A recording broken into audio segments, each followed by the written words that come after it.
back to another episode of Retro Plymouth Gamers on the road. In the past few episodes you've seen me pick up a few retro treasures from out and about in various charity shops and shops around the town centre, also up in Devon, in Cornwall as well. This time round I went to a car boot sale. In Plymouth we've got one up in Central Park, and I thought I'd try my luck and see what it's about. I haven't been to a car boot sale for a little while now, and I find them quite infuriating, to be honest, having a little walk around, and you've got people with buggies and foreign people constantly knocking into you and trying to get in there to the tables. And when you do find something that you like, you ask how much it is, and it ends up being 20, 30, 40 quid when you're expecting it to be like 2 quid. And I don't really fancy them, to be honest, and usually I look for big bulky items, which means I have to do a trip back to the car and then come back again and join the action. And you can't help but feel that sometimes you miss out on a lot of the good stuff, because I don't get there early. I'm not one of these that gets there at like 8 o'clock in the morning. I'm one of those that gets there like 10, 10:30, 11 o'clock, picking up on some of the dregs that people might have missed, having a little mooch around in the tables and stuff.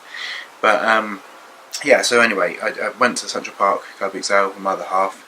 We had a little look around. Sometimes I'll pick up the occasional piece of baby clothing or toy or whatever. But yeah, I did quite well with electronics this time around. I'm quite pleased with what I found. What I'll do is I'll start with general electronics. The first thing I did buy was a VCR, which was a Matsui one, and that was probably from the 1980s, I think. Predictably, it didn't have the remote control with it. And it's always a bit of a gamble when taking on VCRs, whether the heads need cleaning on them, whether the heads get stuck and they start to chew up the cassette as well. They are absolutely prone to that. They don't really like being shaken about too much or being left in an attic for too long. However, I went against my better judgment and bought this one. It was £1. Quite liked it. It was really early. It wasn't one of these that even had like Video Plus or anything like that on it. It was pretty much straightforward player and recorder.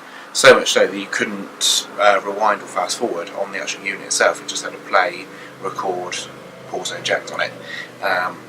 So I had to order a remote on eBay, but I did put a cassette into it and it seemed to play it alright, so fingers crossed that's going to be okay. I'm relieved all round. It's the second VCR I bought this week actually, because I bought a Panasonic one in a charity shop which cost me £5. Again, that didn't have a remote with it, but it was quite a top end one for its day. That's probably from the mid-90s, I would say. I was relatively pleased to have that, so I wasn't that bothered. But staying on the tape theme, which I seem to be doing a lot recently, I got this Samsung camcorder.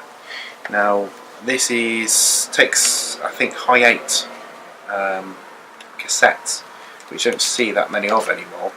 It came with a battery charger, and there was a cassette in the drive as well, so that was quite handy to test it.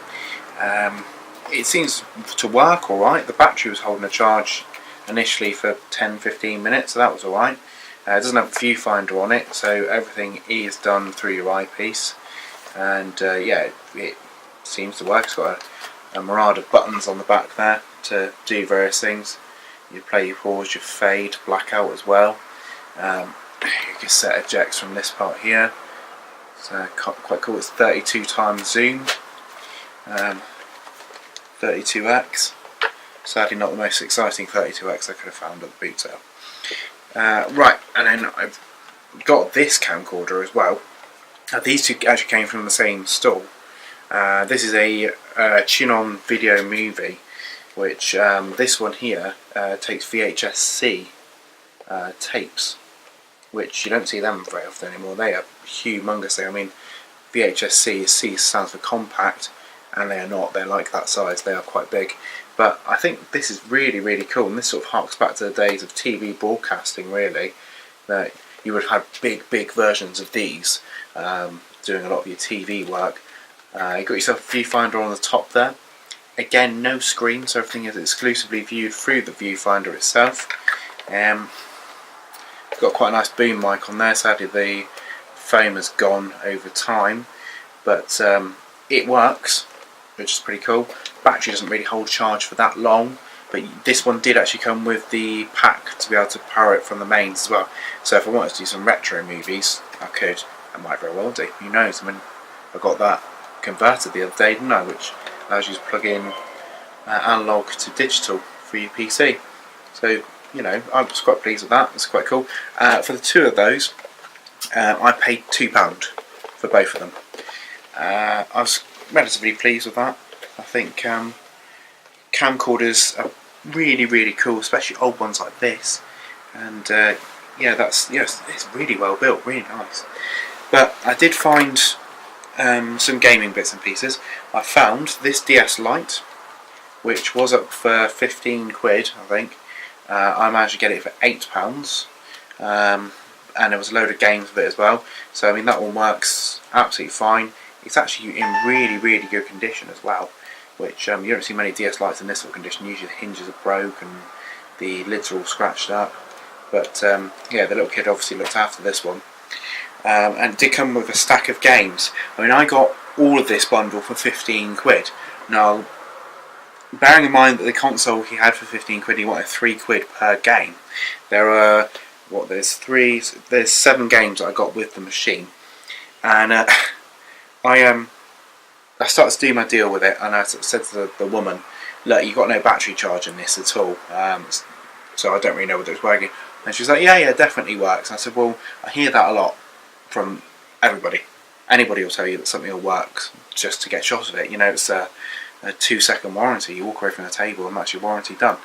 But so she brought her husband over, and I said, look, I'll give you 15 quid for the whole lot. Take it off your hands now.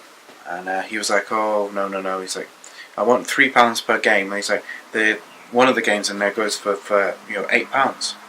And I was like, look, mate, no, it doesn't. This is, I know this industry. I know how things work. It doesn't work like that. Anyway, in the time that I'm dealing with this guy, some prat walks up next to me and says, oh, yeah, that bundle's definitely worth 20 quid. And I was like, what? And he was like, yeah, it's definitely worth £20 for all of that. I said, I'm offering him 15 quid for it. And the guy was looking, the seller was looking at this guy, he was like, you think it's worth £20? He's like, yeah, I think it's worth 20 quid. I said, listen, mate, if you're going to buy it, then you can pay 20 quid for it, but I'm out. I'm only paying 15 quid, so get your money out. He said, oh, well, I don't want to buy it. I said, what are you here for then? And he said, oh, I just think it's worth that. Well, push off, prat, for God's sake. So off you went. I think he might have been a simpleton, to be honest, because I was expecting there to be a little bit of more heated debate than that, so to speak. But anyway, he pissed off, and I got it for 15 quid. I kept 2 of the games out of it, which was Pro Evolution Soccer 2006, which I don't often see on the Nintendo DS. I thought I'd just add to my collection anyway. And Viva Pinata, I think Pocket Paradise, which again falls off the radar. I don't often see that game. That's the only reason why I bought the bundle, really, because I thought, oh, I don't have that game. But in the bundle, the remaining games for my £15, I got Sonic Rush, which is a really cool game. It's pretty evergreen as well. That will sell whatever the weather, really. I usually do about 5 quid on eBay, so that's all good. My Sims Racing, again, pretty non-offensive fare. Kids game.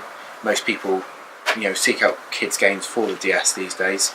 It's got the booklets with it, as you'd expect. Cartridge is in pretty good condition.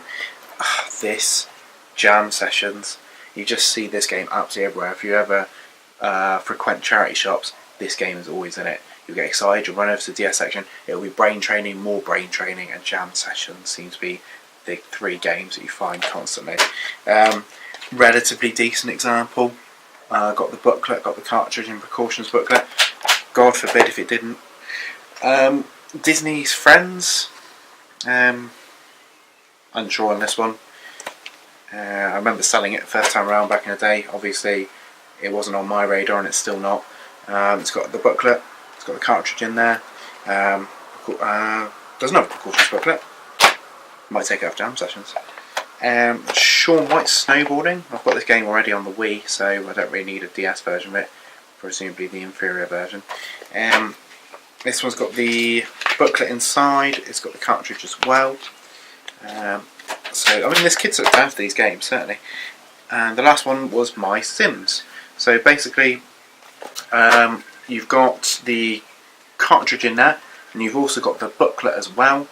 That's fully boxed. So for 15 quid, that wasn't too bad really. You know, I'm not going to grumble at the prices that I paid for all this stuff here. I'm hoping to sell the DS bundle back on again, perhaps on eBay or on a Facebook Marketplace sometime soon. So yeah, that's my finds for this week, and I'll be back in to show you some more soon. So I'll see you next time. Bye.